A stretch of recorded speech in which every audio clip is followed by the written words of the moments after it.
अस्सलाम स्टूडेंट्स, आज हम एक्सरसाइज 7.4 स्टार्ट करने लगे हैं। इसका फर्स्ट क्वेश्चन है find seventh term of GP 2832 की। हमारे पास जिस तरह हम एपी यानी कि अरिथमेटिक प्रोपोर्शन होता है, इस तरह ज्योमेट्रिकल प्रोपोर्शन होता है। तो ज्योमेट्रिकल प्रोपोर्शन को फाइंड करने का हमारे पास फार्मूला है A N is equal to A R की एन माइनस वन।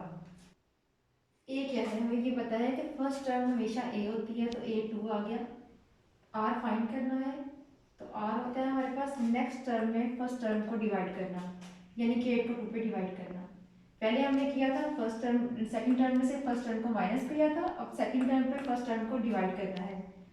2 4 ज़ा 8, तो आर इज इक्वल टू 4 निकल आया। फॉर्मूले में पुट कर दें ए एन। हमें 7 टर्म फाइंड करनी है, तो एन इज इक्वल टू 7 दिया हुआ है उन्होंने, तो एन की जगह पे फार्मूले में हम 7 पुट कर देते हैं। ए 7 इज इक्वल टू ए की जगह पे 2 और आर हमारे 4 के इक्वल है। 4 और 7 माइनस 1 2। 4 की पावर 7 में से 1 माइनस किया 6 आया। हमें 4 की पावर 6 लेनी है और उसको 2 से मल्टीप्लाई करना है। 4 की पावर लेने के लिए 4 दबाना है, ये वाला साइन का बटन होता है हमारे पास 4, ये वाला पावर का बटन है, दबा के 6 दबाया और इज इक्वल टू दबा दिया। हमारे पास आया 1496, इसको मल्टीप्लाई बाय 2 कर दिया, आंसर आ गया 8192। तो ए 7 टर्म हमारे पास 89 8192 के इक्वल है, आंसर है।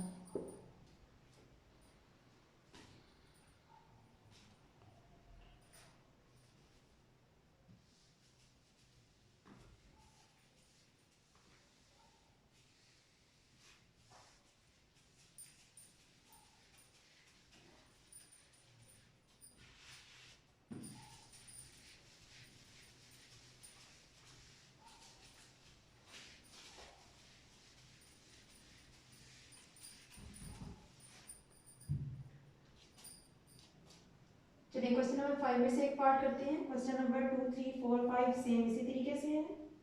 इसमें हमें ए की वैल्यू दी हुई है 128, आर की वैल्यू दे दी है 1/2 और ए एन दे दिया है 1/4 के। फॉर्मूला हमने अभी भी देखा है A N is equal to A R की एन माइनस 1 होता है। एन हमने फाइंड करना है, ए एन की 1/4 है, 1/4 लिखा इज इक्वल टू ए की वैल्यू हमें दी है 128 और r की वैल्यू है 1/2 की पावर n माइनस 1। ये 128 मल्टीप्लाई हो रहा है, इधर आके डिवाइड हो जाएगा। 1/4 multiply by 128 is equal to 1/2 की पावर n माइनस 1। चलिए 128 को और 4 को फैक्टराइज कर लेते हैं।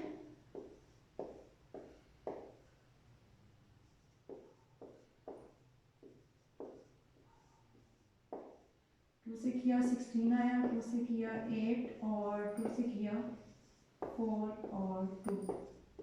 1 2 3 4 5 6 7, 2 की पावर 7 आ गया और ये वाली रकम 2 की पावर 2 है क्योंकि 4 है, इज इक्वल टू 1/2 की power n minus 1।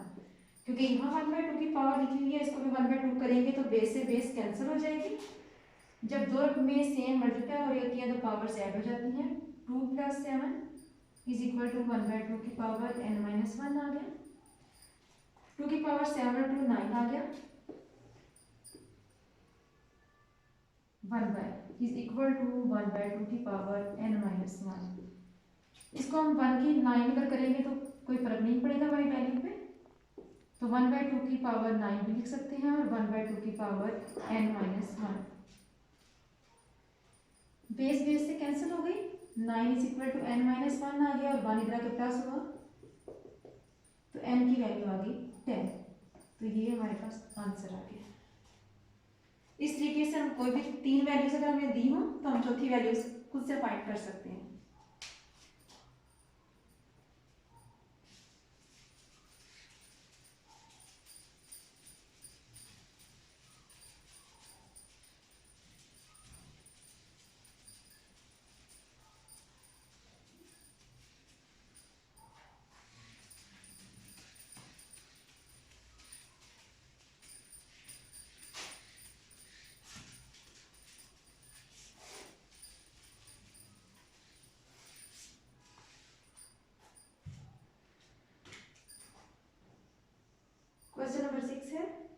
Find the 11th term of the GP whose fifth term is 9।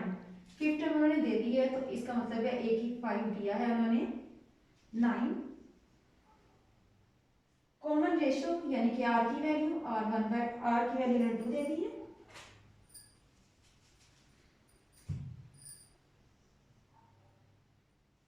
और उन्होंने कहा 11 टर्म फाइंड करें, यानी कि ए की 11 फाइंड करना है। हम पहले ए 5 की वैल्यू 9 दी हुई है, हम लेते हैं n इज इक्वल टू 5, तो हमारे पास फार्मूला होता है A N is equal to A R N minus 1। A N की वैल्यू यानी कि 5 की वैल्यू दी हुई है, तो हम इसको 5 लिख देते हैं। ए की वैल्यू नहीं दी हुई, आर की वैल्यू दी हुई है 2, 2 की पावर, क्योंकि हमने n को 5 रखा है तो यहाँ 5 माइनस 1 आ जाएगा।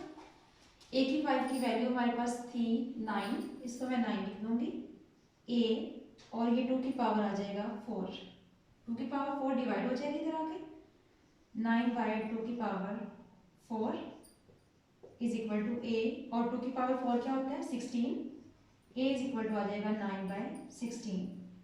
2 को 4 टाइम मल्टीप्लाई करेंगे तो हमारे पास 2 2 ज़ार 4, 4 2 ज़ार 8 और 8 2 ज़ार 16 आ जाएगा।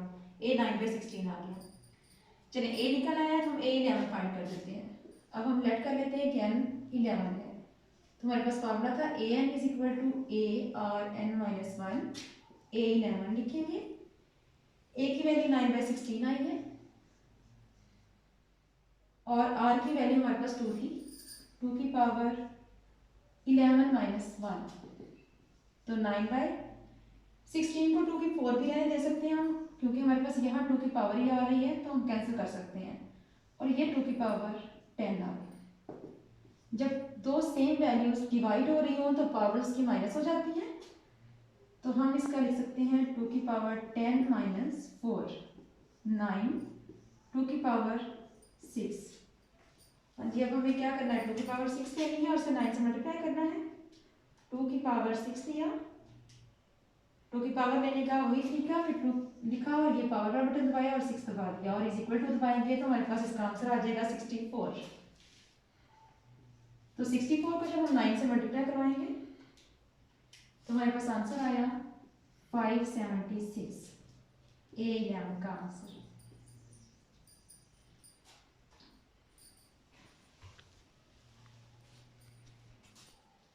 क्वेश्चन नंबर 7 और 8 सेम इसी तरीके से है। चलिए क्वेश्चन नंबर 9 करते हैं।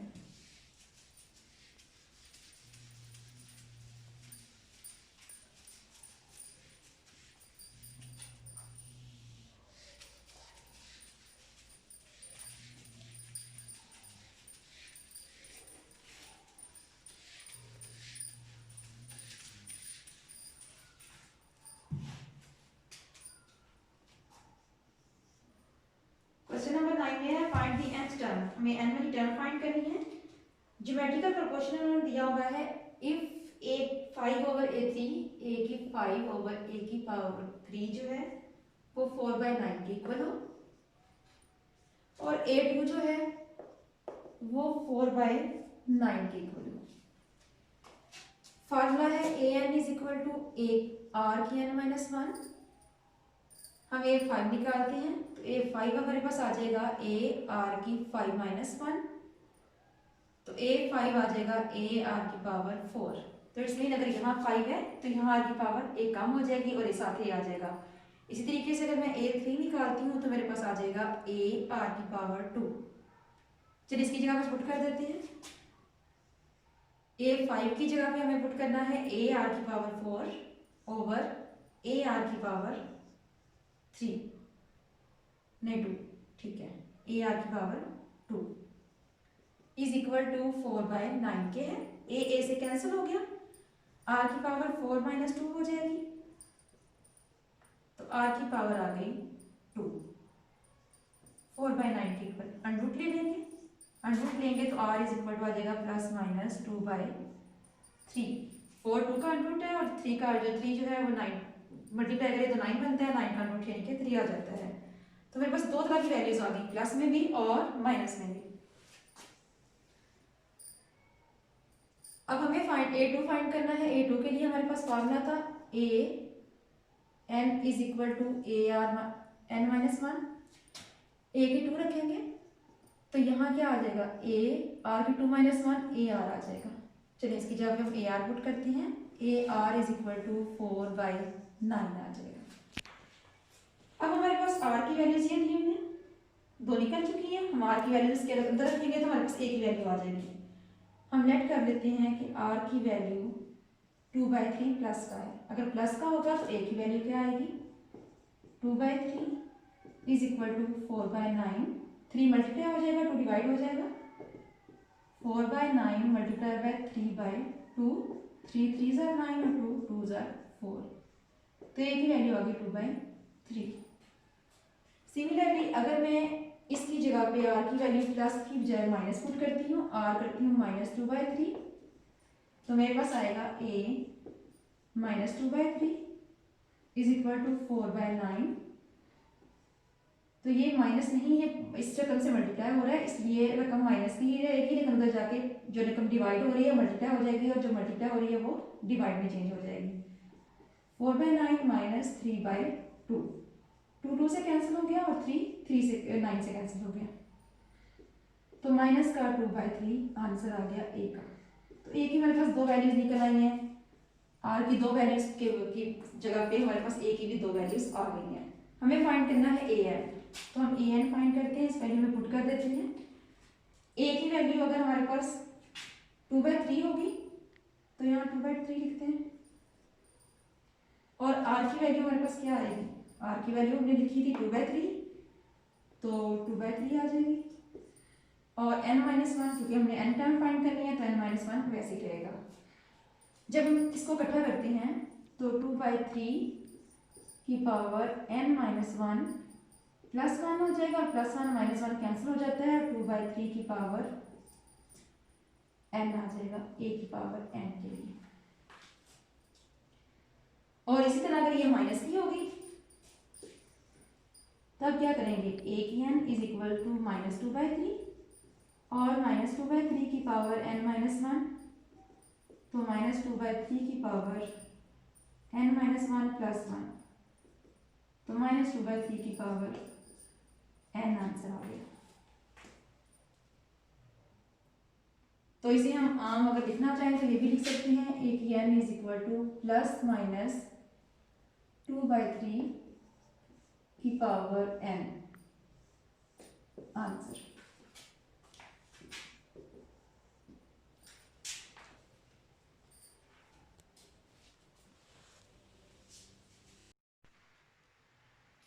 हमें 10 वाला क्वेश्चन दिया हुआ है कि फाइंड 3 कॉन्सेक्टिव नंबर्स। कॉन्सेक्टिव होता है यके बाद दीगरे आने वाले नंबर, जो फर्स्ट नंबर लिया है उससे नेक्स्ट नंबर लेंगे, फिर उससे नेक्स्ट नंबर लेंगे इन जीपी ज्योमेट्रिकल प्रोपोर्शन में। तो हम ज्योमेट्रिकल प्रोपोर्शन में जानते हैं, अगर फर्स्ट नंबर में कोई भी ए रख लूँ तो सेकेंड नंबर वो होगा जो आर से मल्टीप्लाई होगा, क्योंकि हम आर हमारे पास होता है नेक्स्ट वैल्यू में फर्स्ट वैल्यू को डिवाइड करना। अगर फर्स्ट किया ए स्क्वायर होगा तो ए पे डिवाइड करेंगे, इस तरह यहाँ जो भी वैल्यू नेक्स्ट होगी हम उसको फर्स्ट वैल्यू पे डिवाइड करते हैं, और जब अगली वैल्यू निकालनी हो तो उससे मल्टीप्लाई करते हैं। तो फर्स्ट अगर मैं ए रखती हूँ तो सेकंड मुझे ए आर लेना पड़ेगा, और उससे नेक्स्ट ए आर स्क्वायर लेना पड़ेगा। चलिए मैं नंबर लेती हूँ, लेट किया मैंने, मेरे पास ए आर और ए आर स्क्वायर 3 कंसेप्टिव नंबर हैं।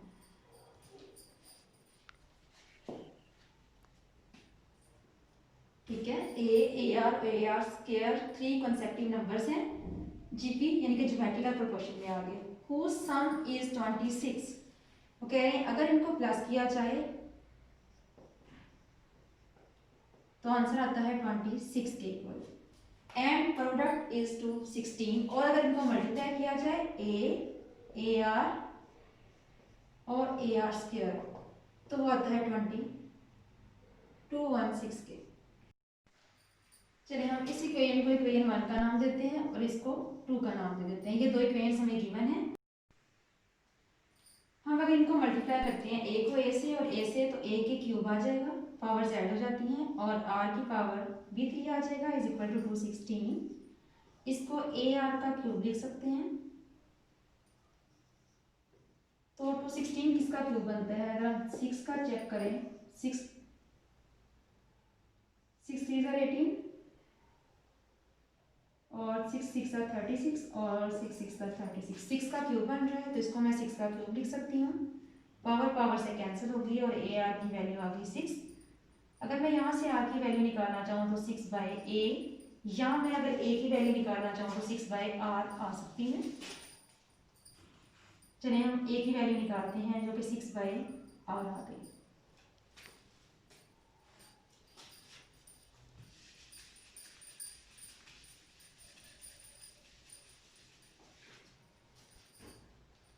अब हम इक्वेशन 1 पे जाते हैं। इक्वेशन 1 क्या कह रही है कि a plus A R plus A R square is equal to 26 की है। हम a की वैल्यू 6 बाई आर इसमें पुट कर देते हैं, या इसमें से a कॉमन लेते हैं। a कॉमन लिया, अंदर आया 1 plus R square is equal to 26। a की जगह पे हम निकाल चुके हैं 6 बाई आर के इक्वल है, तो इसकी जगह पे 6 बाई आर पुट करते हैं।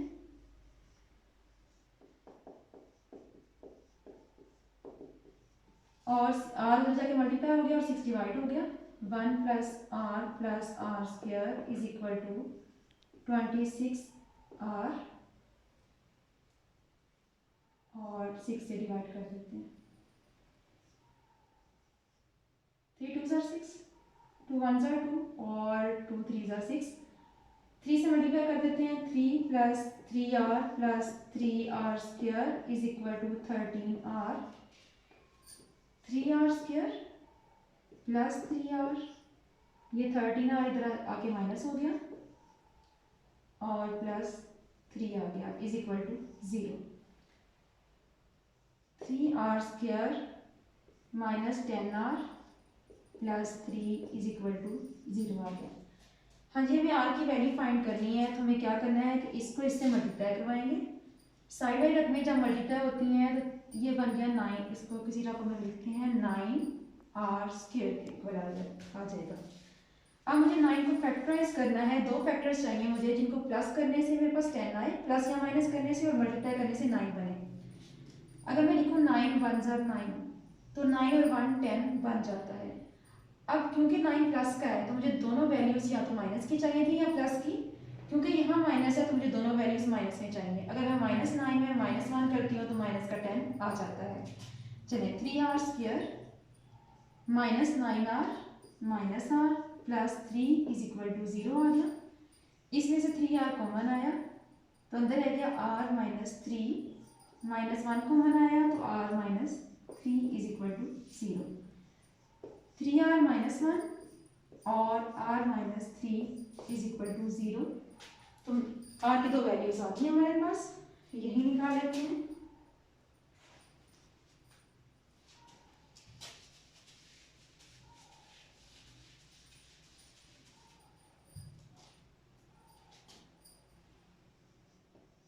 r minus 1 is equal to 0 आ गया और दूसरी साइड पे r minus 3 is equal to 0 आ गया। यहाँ r की वैल्यू 3 निकली और यहाँ 3r इज इक्वल टू 1 और r इज इक्वल टू 1/3 निकल आया।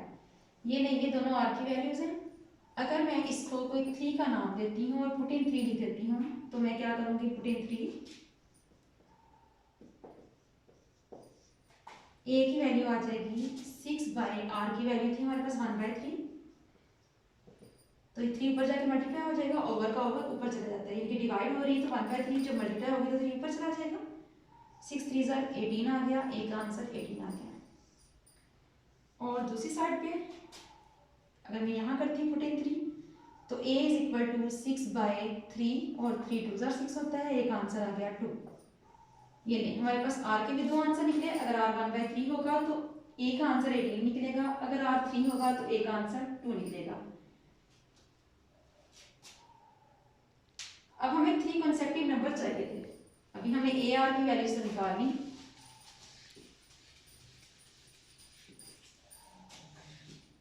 हमें इन ए आर की वैल्यूज को पुट करते हुए 3 कंसेक्टिव नंबर्स चाहिए, जो कि फर्स्ट है हमारे पास नंबर ए। तो ए हमारे पास आ चुका है। अगर ए 18 हो,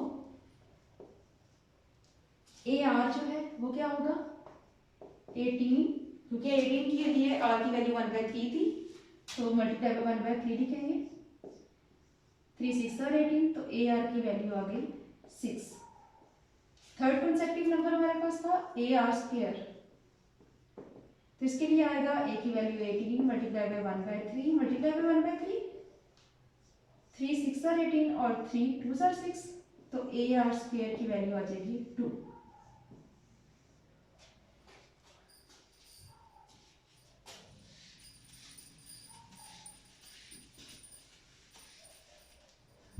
और अगर हमारे पास r की वैल्यू 3 और a की वैल्यू 2 दी हो, तब हमारे पास क्या आएगा, a की तो 2 आ गई, अगर हम AR करेंगे तो a के साथ 2 के साथ 3 को मल्टीप्लाई करेंगे 6 आ जाएगा।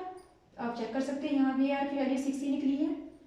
और अगर मैं यहाँ AR² लेती हूँ तो 2 मल्टीप्लाई बाय 3 मल्टीप्लाई बाय 3 करेंगे, 3 3 ज़ार 9 9 2 ज़ार 18, यानी कि आप कोई भी चीज़ पहले ले लें, ये वाली रखें या ये वाली वैल्यू रखें, हमारे पास आंसर 2 6 और 18 ही आएंगे और हमारे पास अरेंजमेंट यही आ रही है, तो ये हमारे पास आंसर आ गए 2 6 और 18।